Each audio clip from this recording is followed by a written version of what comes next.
In February 1959, 9 experienced hikers set up camp on a mountain slope in the Soviet Ural Mountains. They were young, trained.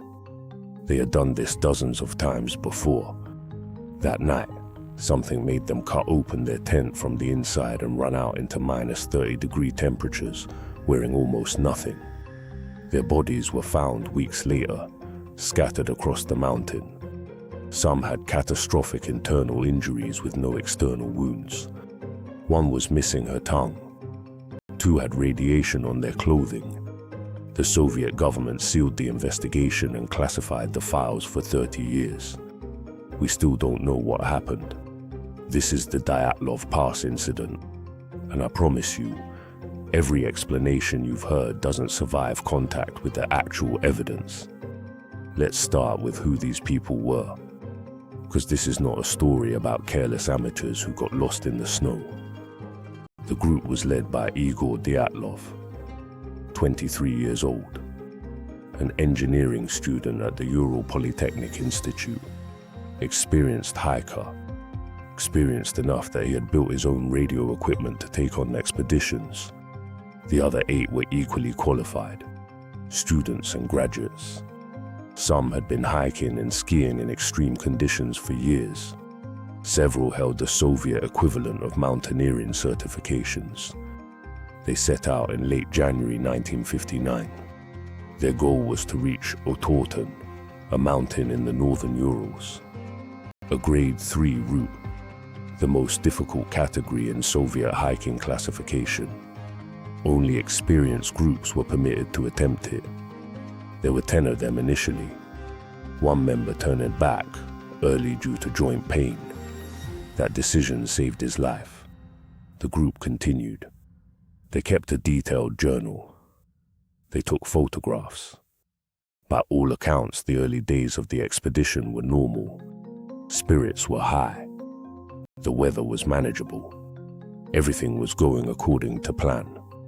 And then on the night of February the 1st, 1959, something happened on the slope of a mountain the local Mansi people called Kholat Shakho. In the Mansi language, Kholat Shakho means dead mountain. When the group failed to return on schedule, a search party was sent out. They found the tent on February 26th. What they found stopped them cold. And not because of the temperature, the tent was still standing. Most of the group's belongings were still inside. Food, shoes, warm clothing. The hikers had left nearly everything behind, but the tent had been cut open. From the inside, multiple slashes in the fabric. Deliberate cuts made by someone who needed to get out quickly and couldn't reach the entrance. Whatever made them leave that tent, they didn't have time to use the door. Footprints led away from the tent down the slope toward the tree line. The tracks showed they were walking, not running, but in a hurry. Most were wearing only socks or were barefoot, in -30-degree temperatures. The footprints led to the edge of the forest, and then they stopped. The first 2 bodies were found near a large cedar tree at the tree line, Yuri Doroshenko and Yuri Krivonishenko. They were dressed only in their underwear. Their hands were burned. There were branches broken high up in the cedar tree, as if someone had tried to climb it. 3 more bodies were found shortly after, strung out between the cedar tree and the tent. They appeared to have been trying to return to camp when they died, including Igor Dyatlov himself. He was found with his face toward the tent, frozen mid-crawl. His hands were wrapped around a tree branch. These 5 deaths, as horrifying as they were, had a possible explanation. Hypothermia, exposure, people who ran into the freezing dark and couldn't make it back. The last 4 took much longer to find. They were buried under 4 meters of snow in a ravine further into the forest. And when they were found, the explanation disappeared entirely. Lyudmila Dubinina, Semyon Zolotaryov, Nikolai Thibault-Brignoles, Alexander Zolotaryov. These 4 had massive internal injuries. Thibaut Brignol's had a severe skull fracture. The kind of force required to produce it would have been enormous. Dubinina and Zolotaryov had multiple broken ribs. Not 1 or 2. Multiple. On both sides. The forensic examiner who conducted the autopsies said the force required to cause these injuries was comparable to being hit by a car. But here is the detail that breaks every simple explanation. There were no external wounds, no bruising on the skin consistent with that kind of impact, no marks, no cuts. The injuries were internal only.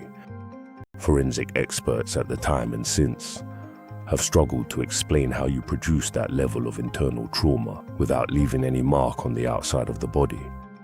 And then there was Lyudmila Dubinina. Her tongue was missing. Not damaged, not decomposed. Missing, along with her eyes and part of her lips. The official explanation was animal predation or decomposition in the meltwater of the ravine where the bodies were found.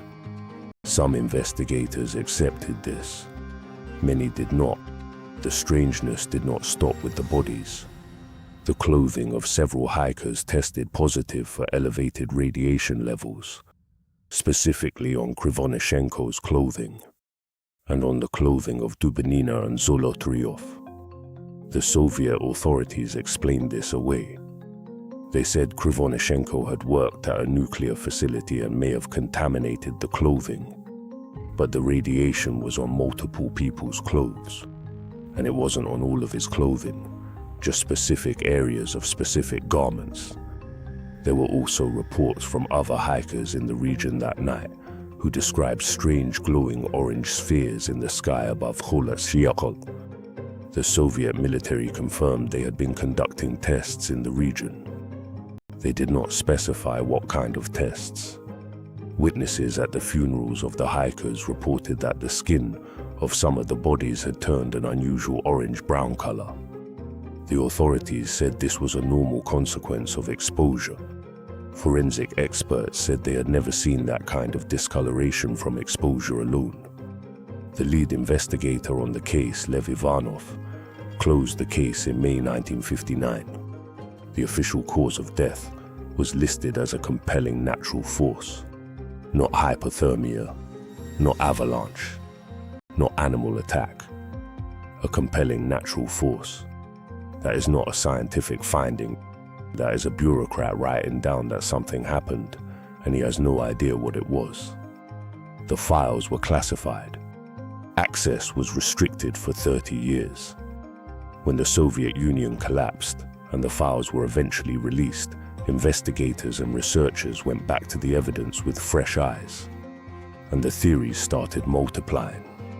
The most persistent mainstream explanation is an avalanche, or more specifically, a phenomenon called a slab avalanche, where a dense plate of snow breaks loose and slides.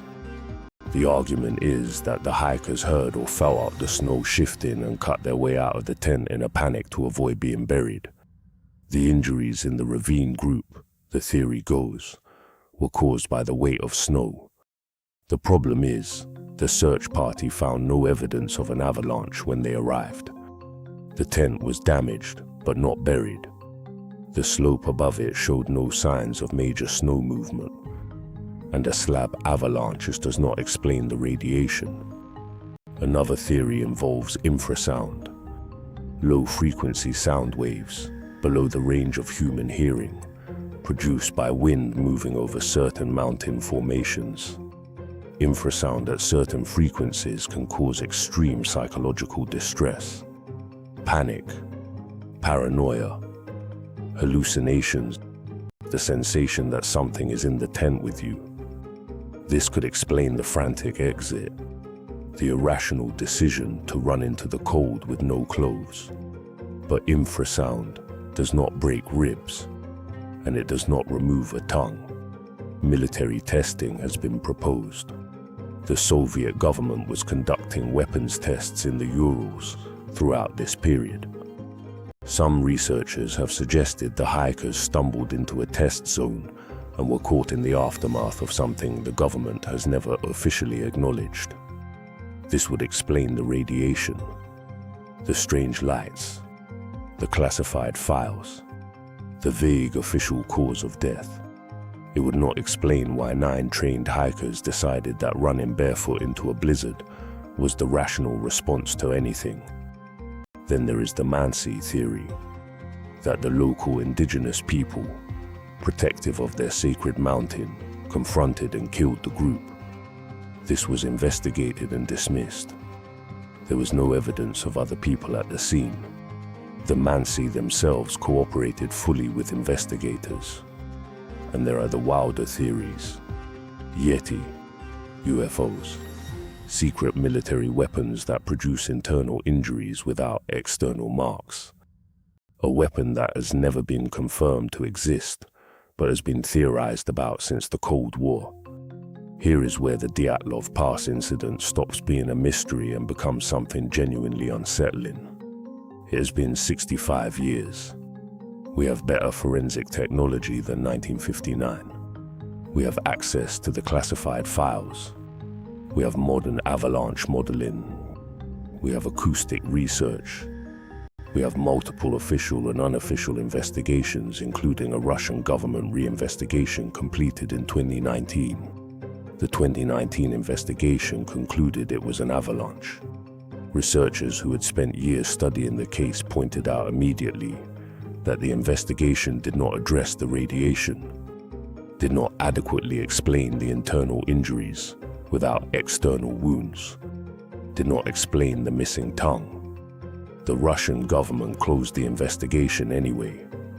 65 years later, every mainstream explanation has a hole in it. Every hole points towards something else, and every something else gets dismissed before it can be properly examined. The 9 people who died on Kholat Syakhl were not careless. They were not unlucky in any ordinary sense. They were skilled, experienced, and careful. And something on that mountain made them do the most irrational thing imaginable, swear. And then it killed them. And we still do not know what it was. The Dyatlov Pass is still there. Kholat Syakhl is still there.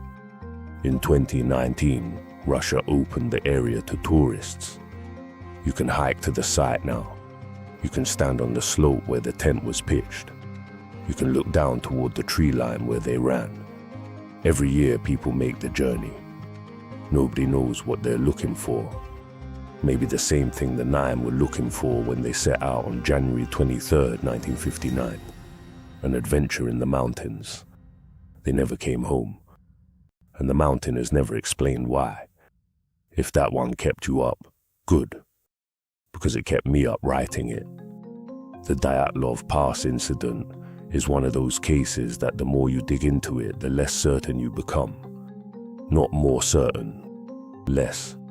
Every answer creates 2 new questions. Every explanation leaves something on the table. That is what this channel is about. The cases where the evidence doesn't add up. The events where the official story doesn't cover the full picture. The history that is genuinely, uncomfortably unresolved. Next week, we go inside Jonestown. 900 Americans followed a preacher into the jungle in South America. He told them it was paradise. The recordings from the final night still exist, and they are unlike anything you have ever heard. Subscribe so you don't miss it. Drop a comment with your theory on what happened at Dyatlov Pass. I read every single one and I genuinely want to know what you think. I'll see you in the dark.